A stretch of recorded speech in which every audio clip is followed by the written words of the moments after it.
बिस्मिल्लाहिर्रहमानिर्रहीम। अस्सलाम वालेकुम स्टूडेंट्स, इस उम्मीद के साथ कि आप खैरियत से होंगे। अच्छा स्टूडेंट्स, आज का हमारा लेक्चर नंबर 24 है इस सीरीज का। और ये आपके पास अब पावर पॉइंट्स की स्लाइड्स अवेलेबल हैं। इन स्लाइड्स में आपको लेक्चर्स जो से हैं वो क्वालिटी ऑफ लेक्चर जो सा है वो इम्प्रूव्ड मिलेगा।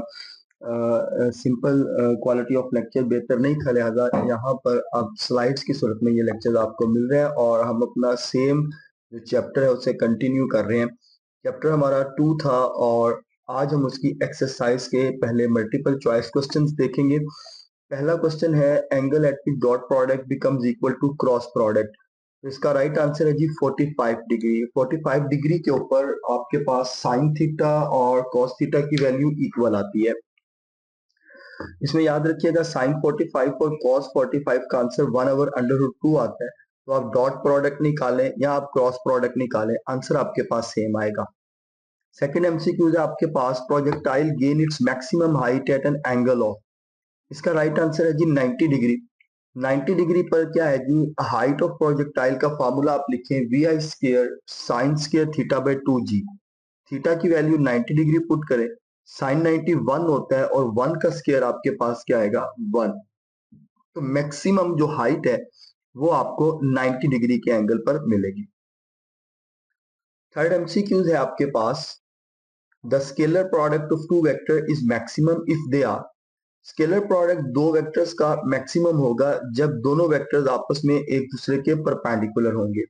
ए dot B is equal to A B cos theta है, परपेंडिकुलर पर थीटा 90 डिग्री पुट करें तो cos 90 आपके पास 1 के इक्वल आता है, लिहाजा जो स्केलर प्रोडक्ट के ऊपर आंसर आएगा वो आपके पास आएगा मैक्सिमम का।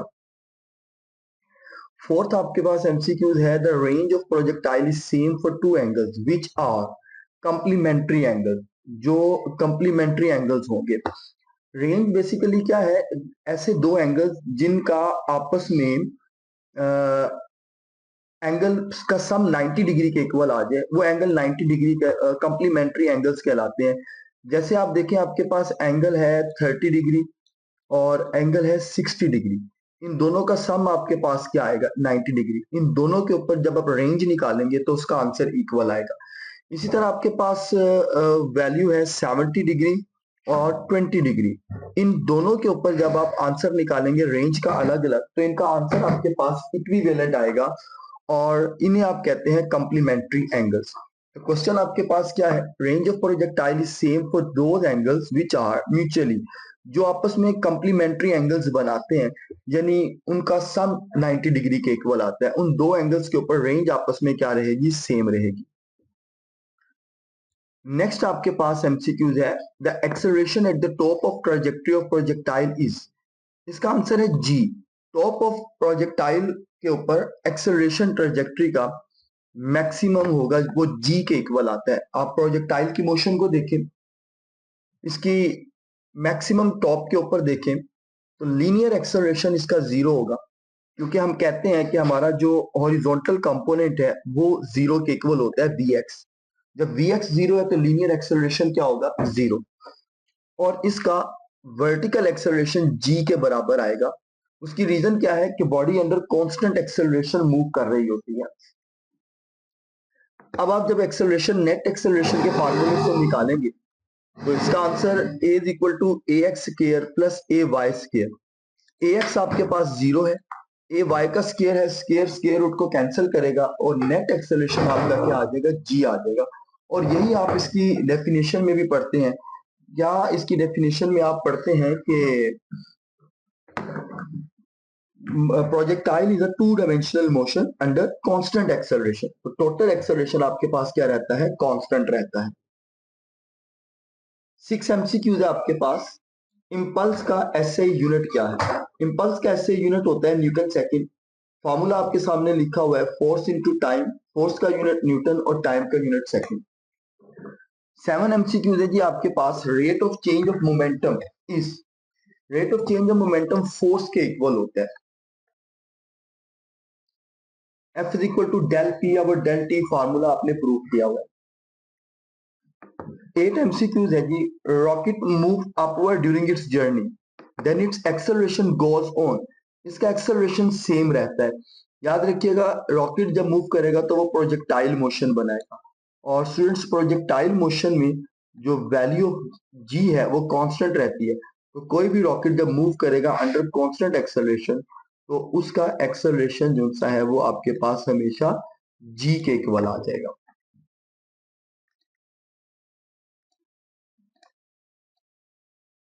नेक्स्ट एमसीक्यूज देखें, elastic collision involve. Elastic collision में कोई एनर्जी लॉस नहीं होता और कोई एनर्जी गेन नहीं होता। इलास्टिक कोलिजन आपके पास 100% एक आइडियल कंडीशन समझी जाती है। तो राइट आंसर इसका आपके पास आएगा सी। ये एक्सरसाइज के एमसीक्यूज हैं। नेक्स्ट अब देखते हैं एक्सरसाइज के शॉर्ट क्वेश्चंस क्या हैं। स्टूडेंट, शॉर्ट क्वेश्चंस के आंसर इस तरह से लिखे गए हैं कि आप इनको यहीं से याद भी कर सकते हैं। लाइक आपको किसी गाइड या किसी हेल्प बुक पर जाने की जरूरत नहीं है। आप इन्हीं लेक्चर्स के स्क्रीनशॉट लें और फेसबुक पेज के ऊपर जाकर इन बोर्ड्स को आप हासिल कर सकते हैं, या मुझे यहाँ पर मैसेज कर दें आप, तो आपको इस नंबर के ऊपर भी मैसेज करने से भी आपको क्या मिलेगा, इसके स्क्रीनशॉट्स मिल जाएंगे, ये लेक्चर्स आपको कंपाइल मिल जाएंगे, तो आप इन्हीं लेक्चर्स को तैयार कर सकते हैं। ये बड़े आसान और प्रिसाइज आंसर्स लिखे हुए हैं। पहला क्वेश्चन देखिए, state right hand rule for two product with reference of vector product. Vector product ऐसा वेक्टर प्रोडक्ट होता है जिसमें आप दो वेक्टर्स को मल्टीप्लाई करें तो आंसर आपके पास एक वेक्टर क्वांटिटी आती है। उस वेक्टर क्वांटिटी की डायरेक्शन हम कैसे मालूम कर सकते हैं? उस वेक्टर क्वांटिटी की डायरेक्शन हम राइट हैंड रूल की मदद से मालूम करते हैं। वो राइट हैंड रूल क्या है? Rotate the first vector A into B through the smaller of two possible angles, curls the fingers of right hand in the direction of rotation, thumb will indicate the direction of final vector। ये vector आपके पास A है, ये vector B है। A को आपने B की तरफ rotate करना है स्मॉलर एंगल की तरफ। स्मॉलर एंगल B की डायरेक्शन में ये बनता है, तो आपका जो हाथ का थंब है वो क्या करेगा, वो अपवर्ड इंडिकेट करेगा। ठीक है, इस तरह अगर आप हाथ ड्रॉ करें तो इस डायरेक्शन में आपकी फिंगर्स कर्व करेंगी और थंब अपवर्ड मूव करेगा, तो ये आपके पास A क्रॉस B का एंगल आ जाएगा। इसी तरह अगर आप B क्रॉस A करना चाहते हैं तो B cross A smaller angle की तरफ करें तो थंब कहां पर इंडिकेट होगा, डाउनवर्ड इंडिकेट होगा। तो ये आपके पास क्या है, राइट हैंड रूल है। नेक्स्ट क्वेश्चन देखें, आपके पास क्या है, define impulse and show how it is related with the momentum. Impulse की definition student, product of force into time in a shorter interval of time. इसकी एक और डेफिनेशन भी आप कर सकते हैं, large impact of force in short interval of time. दोनों में से जो आपको आसान लगती है आप यहाँ पे लिख सकते हैं। The product of average force and time during which it x is called impulse. ये इंपल्स की डेफिनेशन है। और इंपल्स का मोमेंटम के साथ रिलेशन क्या है, एफ क्रॉस टी को आप इंपल्स कहते हैं। अब एक फॉर्मूला आप लोगों ने याद किया हुआ है, अपने चैप्टर के अंदर पढ़ा भी हुआ है, force is equal to rate of change of momentum per unit time. तो डेल पी आपके पास किसके इक्वल आएगा, M V F minus M V I के डिवाइडेड बाई टी। टी दूसरी तरफ जाकर मल्टीप्लाई होगा, तो आंसर आपके पास आ जाएगा F cross T is equal to M V F minus M V I. तो एफ क्रॉस टी इंपल्स को कहते हैं और M V F minus M V I change in momentum को कहते हैं। नेक्स्ट क्वेश्चन है जी, differentiate between elastic and inelastic collision. Elastic collision किसे कहते हैं और इन इलास्टिक कोलिजन किसे कहते हैं? इलास्टिक कोलिजन जिसमें कोई काइनेटिक एनर्जी का लॉस नहीं होता, और इन इलास्टिक कोलिजन जिसमें काइनेटिक एनर्जी का लॉस होता है। इसकी एग्जांपल क्या है, when an hard ball is dropped on a marble floor it rebounds and nearly to the initial height. जब आप हार्ड बॉल को थ्रो करोगे मार्बल फ्लोर पे, वो अपनी इनिशियल हाइट पर वापस आएगा और हम बोलेंगे कि कोई भी एनर्जी लॉस नहीं हुआ। इसी तरह जब एक हार्ड बॉल को किसी रफ सरफेस के ऊपर ड्रॉप किया जाता है, वो अपनी ओरिजिनल हाइट के ऊपर रीबाउंस नहीं होता है, लिहाजा हम कहते हैं कि उसकी एनर्जी में क्या आया, लॉस देखने को आया। और जिस कोलिजन में एनर्जी लॉस देखने को आए वो हमारे पास कहलाती है इनइलास्टिक कोलिजन। क्वेश्चन नंबर 4 है, show that rate of change of momentum is equal to the force apply and also state Newton second law of motion in terms of momentum. अच्छा student, देखें, F is equal to del P और del T का formula हमने prove करना है यहाँ पर। तो आप सबसे पहले एक बॉडी को कंसीडर करेंगे जो इनिशियल वेलोसिटी वी आई के साथ मूव करता है जब उस पर कोई एक्सटर्नल फोर्स लगाई जाती है। कुछ टाइम टी के बाद उसकी फाइनल वेलोसिटी वी एफ हो जाती है। तो उसमें जो एक्सेलरेशन चेंज आएगा वो एक्सेलरेशन की डेफिनेशन से लिखा जाएगा। क्या होती है एक्सेलरेशन की definition? V F minus V I divided by T.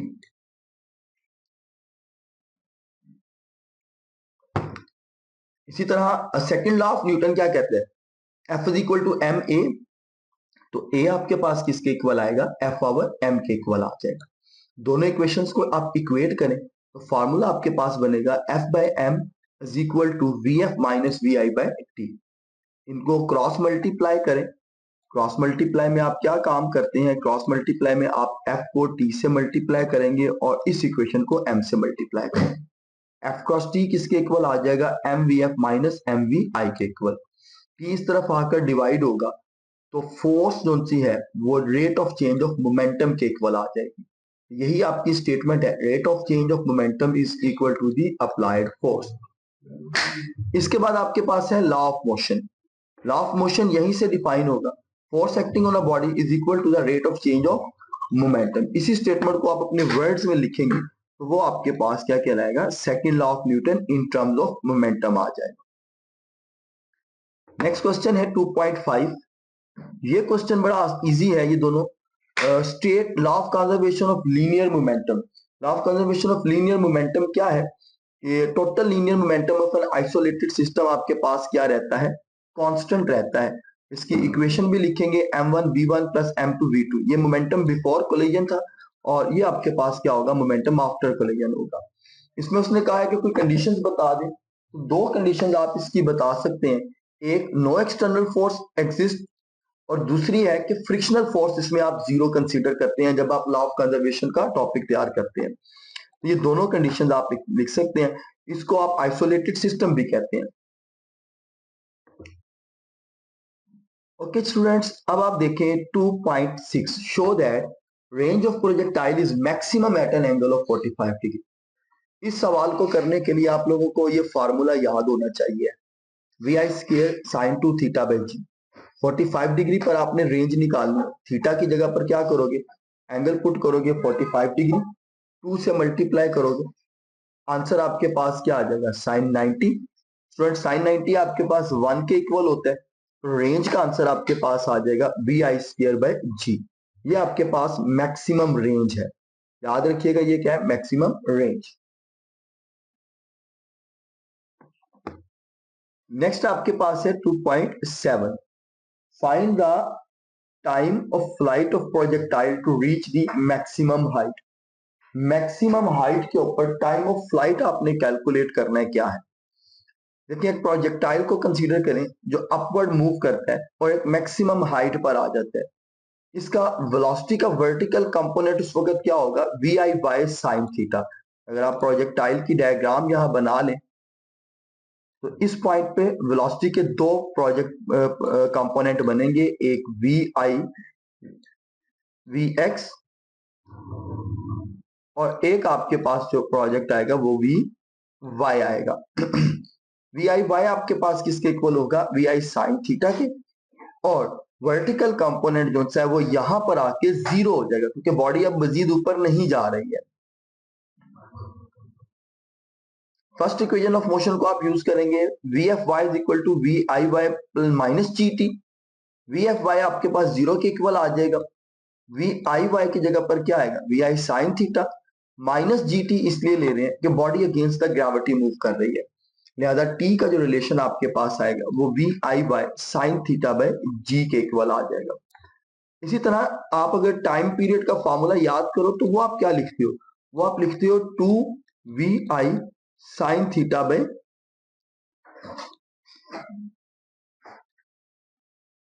Ji. Basically ये क्या है? ये दो है, एक अपवर्ड जाने के लिए टाइम है और एक डाउनवर्ड जाने के लिए टाइम है। तो ये अपवर्ड जाने का मैक्सिमम हाइट के ऊपर जो टाइम होगा वो V I sine theta by G होगा।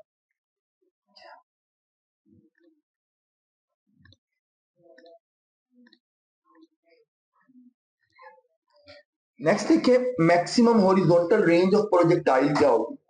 Maximum horizontal range of projectile 800 metre होगी और आपने फाइंड करना है क्या, वैल्यू ऑफ हाइट को फाइंड करना है at an angle theta equal to 60 degree. Given data लिख लें। मैक्सिमम रेंज क्या होती है, V I square G is equal to 800 metre. अब स्टूडेंट्स ये वाला रिलेशन आप लोगों ने इससे पहले ऊपर मालूम कर लिया हुआ है, V I square sine 2 theta divided by G वाला फार्मूले में, ठीक है। एंगल थीटा 60 डिग्री है, आपने हाइट निकालनी है। हाइट का फार्मूला अगर आप देखें तो वो आपको याद होना चाहिए है जुबानी, V I square sine square theta by 2 G है। V I square by G की जगह पर क्या आ जाएगा 800, साइन थीटा की जगह पर आ जाएगा 60 और 2 आ जाएगा, क्योंकि वी आई स्क्वायर जी आपके पास 800 के इक्वल है। तो ये बाहर 800 लिख देंगे इसकी जगह पर, बाकी आपके पास एंगल की वैल्यू पुट कर देंगे, ठीक है। इस सारे को आप कैलकुलेटर से सॉल्व कर लोगे, आंसर आपके पास आ जाएगा 300 मीटर का। यहां तक ये आपके जो क्वेश्चंस हैं वो शॉर्ट क्वेश्चन वाला पोर्शन मुकम्मल हो जाता है। नेक्स्ट पोर्शन हमारा जो सा है वो कंस्ट्रक्टेड रिस्पॉन्स क्वेश्चंस का है। पहली है, why does a Hunter aiming a bird in a tree miss the target exactly at the bird. Hunter जब एम करता है बर्ड को, वो अपना टारगेट मिस करता है, उसकी रीजन क्या है। देखिए स्टूडेंट्स, जब आप बुलेट फायर करते हैं, हंटर बुलेट फायर करेगा तो वो ग्रेविटी की वजह से वो बुलेट जोन सी है वो डाउनवर्ड भी मूव कर रही होगी, वो एग्जैक्ट स्ट्रेट लाइन में कभी नहीं जाएगी।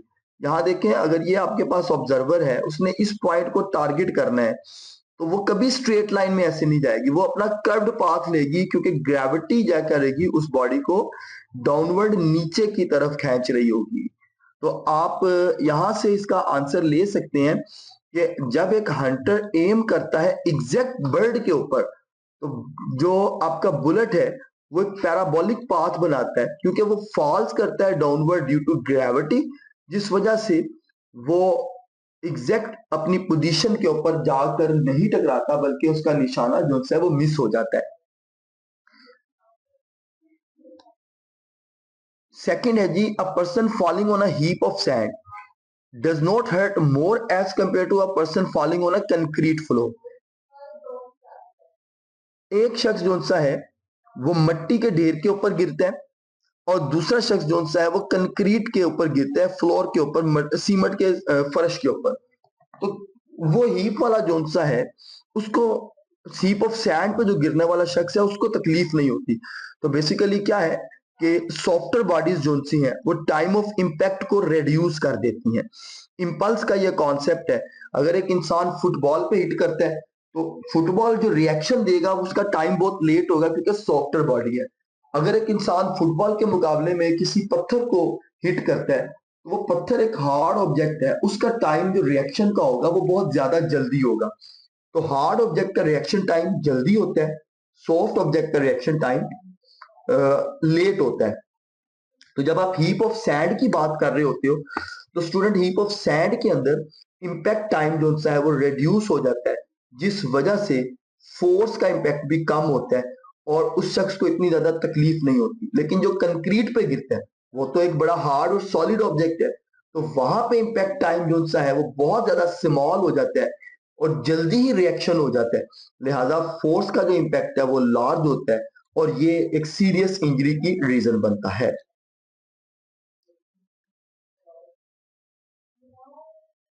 2.3 क्वेश्चन है, state the condition under which bird fly in air. क्या कंडीशन है जिसकी वजह से बर्ड्स फ्लाई करते हैं। तो एक्चुअली स्टूडेंट्स, जब बर्ड्स आपस में अपने विंग्स को फ्लैप करते हैं तो वो एयर का एक प्रेशर डेवलप करते हैं। प्रेशर एक वेक्टर क्वांटिटी है, उसका प्रेशर डाउनवर्ड जमीन के ऊपर ग्रेविटी की डायरेक्शन में लगता है। वो प्रेशर एक एक्शन के तौर पे एक्ट करता है और वो एक्शन बदले में आपको क्या देता है, उस बर्ड को अपवर्ड रिएक्शन देता है और वो रिएक्शन कहलाता है किसी बर्ड का लिफ्ट। तो बर्ड्स अपने विंग्स के जरिए इतना ज्यादा प्रेशर क्रिएट करते हैं कि वो उनके वेट के इक्वल आ जाता है, वो जो फोर्स प्रोड्यूस होती है एक्शन की वो उसके वेट के इक्वल आ जाती है या उससे ग्रेटर हो जाती है। जिस वजह से वर्ड क्या करते हैं, रिएक्शन के अंदर अपवर्ड फ्लाई करना शुरू कर देते हैं। तो ये एक बेसिक सा प्रिंसिपल है कि force of a air flaps by bird's wing act downward as an action, और रिएक्शन में उन्हें क्या मिलेगा, अपवर्ड लिफ्ट मिलेगा।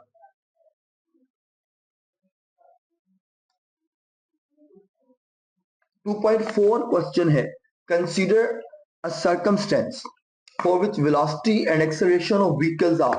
पहला केस है वेलोसिटी जीरो हो बट एक्सेलरेशन जीरो नहीं। ये एक स्पेशल केस है स्टूडेंट्स, जब आप बॉल को वर्टिकली अपवर्ड थ्रो करते हो, मैक्सिमम हाइट पर जाके इंस्टेंटेनियसली किसी एक लम्हे के लिए, छोटे से लम्हे के लिए वो बॉल रुकेगी, क्योंकि अब उसने अपनी डायरेक्शन को क्या करना है, चेंज करना है। तो उस हाइट के ऊपर उसका एक्सेलरेशन जो सा है वो जी के बराबर होता है, ग्रेविटी के इक्वल होता है, लेकिन उसकी वेलोसिटी क्या होती है, जीरो होती है, क्योंकि बॉडी ने अब क्या करना है, वापस आना है। तो मोमेंटरली उसकी वेलोसिटी जीरो होती है और एक्सेलरेशन उसका क्या होता है, जी के इक्वल होता है। तो डायरेक्शन जब भी कोई बॉडी चेंज करती है तो वो एक लम्हे के लिए रेस्ट पर आती है। तो ये एक आपके पास बड़ा स्पेशल सा केस है। इसके बाद दूसरा है जी, acceleration zero but velocity zero ना हो। तो बड़ा सिंपल सा केस है, यूनिफॉर्म वेलोसिटी से मूव करने वाली बॉडीज का एक्सेलरेशन हमेशा जीरो होता है। ये लाइन आप याद रख लें, ये जिंदगी में बड़े काम आएगी आप लोगों के आगे एफएससी करते हुए। जब भी कोई बॉडी यूनिफॉर्मली मूव करती है तो उसका एक्सेलरेशन जीरो के इक्वल आता है। वेलोसिटी एक्सेलरेशन के परपेंडिकुलर होती है। जब कोई बॉडी सर्कल के अंदर मूव कर रही हो तो सर्कल में मूव करती हुई बॉडी का जो एक्सेलरेशन है और वेलोसिटी है, ये आपस में हमेशा एक दूसरे के परपेंडिकुलर होते हैं। इसके बाद 2.5 है आपके पास। 2.5 में क्या है, describe briefly effects of air resistance on range and maximum height of projectile. Air resistance सिर्फ क्या करेगी, मैक्सिमम रेंज जो सी है उसको रिड्यूस कर देगी, और जो मैक्सिमम हाइट है उसे भी क्या करेगी, रिड्यूस करेगी। एयर रेजिस्टेंस एक्चुअली मोशन को ऑपोजिशन प्रोवाइड करती है। तो रेंज का क्या है जी, resistance horizontal component of velocity है, उसको कम करती है, और बॉडी जो सी है वो हॉरिजॉन्टल डिस्टेंस लेस कवर करती है, लिहाजा रेंज क्या होती है, डिक्रीज होती है। इसी तरह जब बॉडी अपवर्ड मोशन करेगी तो उसका वर्टिकल कंपोनेंट ऑफ वेलोसिटी जो सा है वो रिड्यूस हो जाएगा, और बॉडी जो सी है वो स्मॉलर मैक्सिमम हाइट को रीच करेगी। लिहाजा एयर फ्रिक्शन की वजह से range of projectile and height of projectile जो सी है वो क्या होती है, स्मॉलर हो जाती है। अगर किसी बॉडी ने हॉरिजॉन्टल पे 2 मीटर डिस्टेंस कवर करना है तो वो 1.8 मीटर डिस्टेंस कवर करेगा। उसकी हॉरिजॉन्टल जो वैल्यू है वो थोड़ी पीछे रह जाएगी, क्योंकि एयर रेजिस्टेंस उसकी वेलोसिटी को क्या करेगी, रिड्यूस करने की रिड्यूस करने में उसकी हेल्प करेगी। तो ये आपके पास आपके कंस्ट्रक्टिव रिस्पॉन्स क्वेश्चन थे। अब हमारा जो नेक्स्ट लेक्चर होगा वो इंशाल्लाह एक्सरसाइज के ऊपर बेस्ड होगा, जो न्यूमेरिकल्स हैं। वो भी इसी तरह आपको पावर पॉइंट स्लाइड्स में मिलेगा ताकि क्वालिटी ऑफ लेक्चर को बेहतर किया जा सके। आज के इस लेक्चर से सिर्फ इतना ही, इंशाल्लाह हम अपने नेक्स्ट लेक्चर में मिलते हैं। अल्लाह हाफिज।